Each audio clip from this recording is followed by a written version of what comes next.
एउटा आम नागरिकको दृष्टिकोणबाट हेर्दाखेरि आम नागरिकले अहिले के महसुस गर्दैछन् भने शान्तिको महसुस गर्दैछन्, सुरक्षाको महसुस गर्दैछन्, छिटो छिटो सरकारी काम हुन्छ भन्ने महसुस गर्दैछन्। कर्मचारी तन्त्रलाई नै हेरौँ, हिजो 10 बज्दा 12 बज्दा हल्लिँदै आउने कर्मचारी 9 बज्दा अफिस पुगिसकेका छन् अहिले हेर्नु। त्यस कारणले यो के हो भन्दाखेरि जनताको लागि चाहिएको यही हो नि त। त्यस कारणले कसैले दुःख पाए होलान्, हिजो 9 बजी 10 बजी 11 बजी आउने कर्मचारी आएर 9 बजी नै लाइनमा अफिस पुगिसक्नु पर्ने हुँदाखेरि त दुःख पाए होला। त्यस कारणले उनीहरूले पनि के गर्न सक्छन्, अगुवा फलाउन सक्छन्। त्यस कारणले बालन सरकारले वा आज राष्ट्रपाले बसेको बैठकले सुदन गुरुङलाई फिर्ता गर्छ कि गर्दैन भन्ने कुरा पार्टीको आन्तरिक कुराबाट हामी नबोल्नु हाम्रो निर्णय होइन। तर यदि नेपाली नागरिक र नेपाली नागरिकले 2/3 हाराहारी भोट दिएको अवस्थामा मैले बोल्नु पर्दाखेरि कुरा के हो भने सुदन गुरुङलाई यदि आजको मन्त्री परिषदले फिर्ता र सबैले फिर्ता गरायो भने राष्ट्रपाको होइन, यो देशका जनताले सुशासन प्राप्त गर्ने मार्गमा एउटा ठेस पुग्छ हेर्नुहोस्। त्यसकारणले हामी राष्ट्रपाले के गर्छ भन्ने कुरा हाम्रो निर्णयको विषय हो। तर आम नेपाली नागरिकको हैसियतले सुदन गुरुङले माफिया जो समाए त्यही माफियासँग मिलेको भनेर भन्दै गर्दाखेरि हामीले विवेक लगाइनौँ भने माफियाले समाएको अवस्था हुन्थ्यो भने माफियालाई निज समाउने थिएन, मिलेको थियो भने भन्ने कुरा विवेक लगाउन सकेनौँ, त्यो सूक्ष्म कुरो पनि अनुमान गर्न सकेनौँ भने हामी पनि के हुन्छ भने माफियाको संरक्षणमा बसेका छौँ भन्ने कुरा हामी आफूले पुष्टि गरौँ। त्यसकारणले राष्ट्रपाले के गर्छ व्यक्तिगत कुरा भयो, पार्टीको आन्तरिक कुरा भयो, तर एज अ नेपाली नागरिकको रूपमा आज फिर्ता बोलाउने निर्णय गर्यो भने देशलाई सुशासनको लागि रफ्तारमा घाटा पुग्छ, अहिले अप्ठ्यारो पर्छ भन्ने कुरा चाहिँ आकलन गर्नैपर्छ यसलाई। जस्तो अहिले बालेन शाहले एज अ प्रधानमन्त्रीका रूपमा विश्वविद्यालयका भिसीहरूलाई बोलाएर मिटिङ गर्नुभएको छ र अबको केही दिनमा 1.5 महिनाभित्रै यो जो दलका सङ्गठनहरू छन्, विद्यार्थी सङ्गठनहरू सबैले खारिज गर्ने भनेर भनिसकेका छन्। अप्ठ्यारो पऱ्यो भने म सहयोग गर्छु भनेर पनि आश्वासन दिएका छन्। यसलाई उपकुलपतिहरूलाई यसलाई कसरी निहाल्नु भएको छ? यसलाई यसरी हेरौँ, हामीले विद्यार्थी सङ्गठनको आवश्यकता किन महसुस गर्छौँ भन्ने कुरा पहिला हेरौँ। विद्यार्थी सङ्गठन अहिले विद्यार्थी सङ्गठन चाहिन्छ भनेर भन्दै गर्दाखेरि विद्यार्थीको स्वतन्त्र हकितको लागि सङ्गठन चाहिएला त्यसलाई हामीले अन्त भन्नु मिल्दैन। तर राजनीतिक आवरणमा एमालेको विद्यार्थी सङ्गठन, काङ्ग्रेसको विद्यार्थी सङ्गठन, राजसभाको विद्यार्थी सङ्गठन, राप्रपाको विद्यार्थी सङ्गठन किन चाहियो हामीलाई? किन चाहियो भन्दाखेरि आफ्ना आन्दोलनमा ढुङ्गा हान्ने एउटा जनशक्ति तयार गर्नको लागि हो। आज जसले विद्यार्थी सङ्गठन चाहिन्छ भन्दै हुनुहुन्छ उहाँहरूको छोराछोरी कहाँ पढ्दै हुनुहुन्छ? नेपालका स्कुल सरकारी विद्यालयमा पढ्दै हुन्छ, सरकारी कलेजमा हुनुहुन्न नि त, विदेशमा पढ्दै हुन्छ।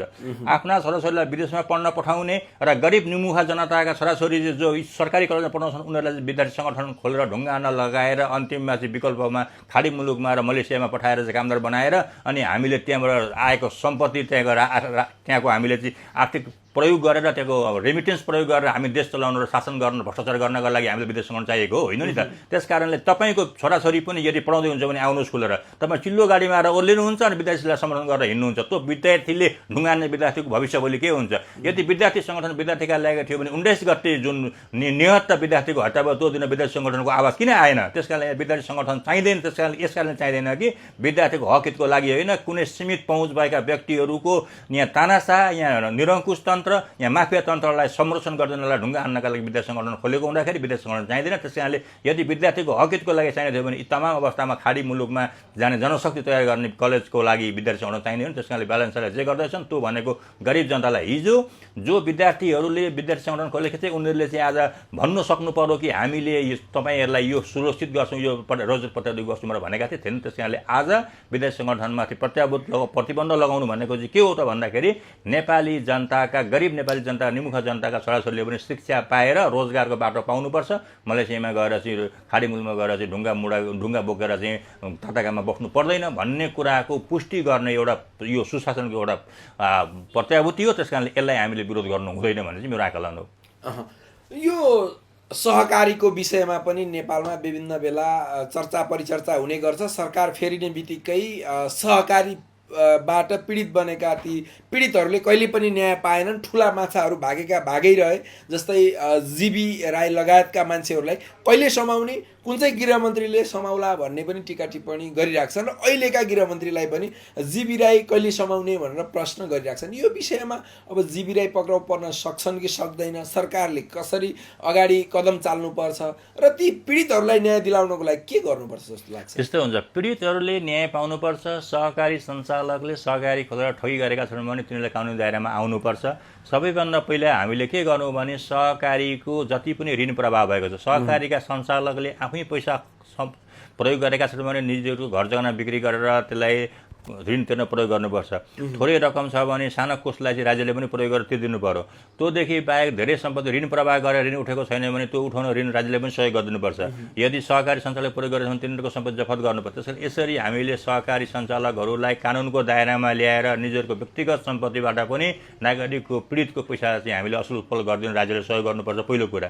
दोस्रो कुरा भनेको जीवी राई पक्राउ नपर्नको कारण हिजो के थियो भन्दाखेरि अब तत्कालीन अवस्थामा हामीले खोजेर इन्टरपोलबाट रेड कर्नर नोटिस जारी गर्दा पनि समाज ल्याउन सकिएन भन्ने कुरो अवस्था सुनिन्थ्यो। त्यसकारण त्यो अवस्थाबाट आउँदाखेरि जीवी राईलाई यो सरकारले समातेर ल्याउनुपर्छ, गृहमन्त्रीले पहल गर्नुपर्छ। गर्न सकिएन भने हिजोका गृहमन्त्री आजका गृहमन्त्रीमा कुनै पनि फरक रहँदैन, हिजोको सरकार आजको सरकारमा कुनै पनि फरक रहँदैन। त्यस कारणले यो सरकारले पहल गर्न सकेन भने यो सरकारको अस्तित्व पनि हिजोको सरकार जस्तै हुनेवाला छ। त्यस कारणले अहिले हामीले सरकारलाई निवेदन के गर्नुपर्छ भने जीवी राई मात्रै होइन, हिजो सहकारी सञ्चालन गरेर श्रीमतीसँग सम्बन्ध विच्छेद गरेर सहकारीको पैसा अपउत्तोलन गर्ने काङ्ग्रेसका नेता हुन् या माओवादीका नेता हुन् वा एमालेका नेता हुन् या रासपाकै कोही व्यक्ति नेता हुन्, उनीहरू यदि कानुन प्रतिकूल कार्यमा संलग्न छन् भने उनीहरूलाई कानुनको दायरामा ल्याउनुपर्छ।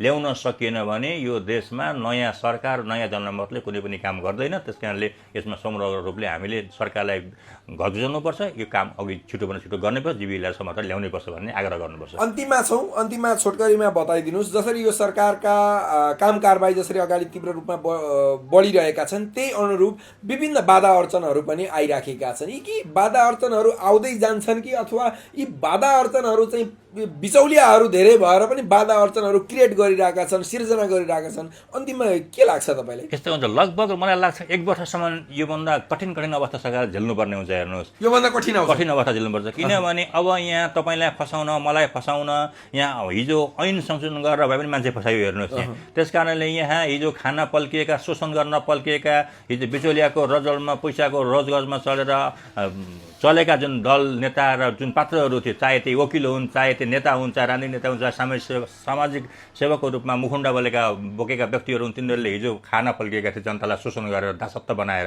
र आज जनता दासत्वबाट मुक्त बनाएर बालन सरकारले गरेका कामहरूलाई उनीहरूले सहन गर्न सक्छन्, किनभने आफ्नो कमाइ खाने बाटो सकियो नि त। उहाँहरूले परिश्रम गर्नुपर्ने थिएन हिजोको दिनमा, गुणगान गाउँदा हुन्थ्यो। आज गुणगान गाएर पाइएन, त्यसले गुणगान गाएर नपाउने व्यक्तिहरू आजभन्दा भोलिभन्दा पर्सि झन् छलबलाउँछन्। हेर्नुहोस्, र यसलाई नियन्त्रण गर्नका लागि यदि तपाईँ हामी आम नागरिकले साथ दिनौँ भने सरकारलाई, फेरि पनि हामी तिनै बिचौलियाको सञ्जालमा फस्छौँ। त्यस कारणले यो 1 वर्षसम्म चाहिँ हामीले, मलाई अझै 1 वर्षको समयमा चाहिँ यो सरकारले कठिन सङ्घर्ष गर्नुपर्छ, त्यहाँ सरकार कठोर भएर जानुपर्छ।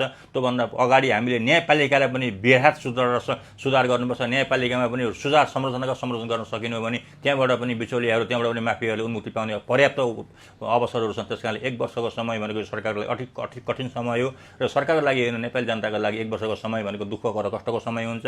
त्यो समयभित्र यही तरिकाले नियन्त्रण गर्दै कठोर भएर अघि बढ्न सक्यो भने सबै लाइनमा आउँछ र जनता तपाईँ के हो, म के हो, फलानो के हो भन्ने कुरा कानुनको दृष्टिमा समान स्थापित गर्न सकेका दिन फेरि हामी सबै एउटै नागरिक भएर बस्न सक्छौँ। त्यस कारणले 1 वर्षसम्म चाहिँ यो सरकारले कठिन सङ्घर्ष गर्नुपर्छ, सरकारले पनि धेरै अवसर आउँछन् भन्ने कुरा चाहिँ मलाई लाग्छ। यो समय र संवादका लागि तपाईँलाई धेरै धेरै धन्यवाद। हस्, नमस्कार।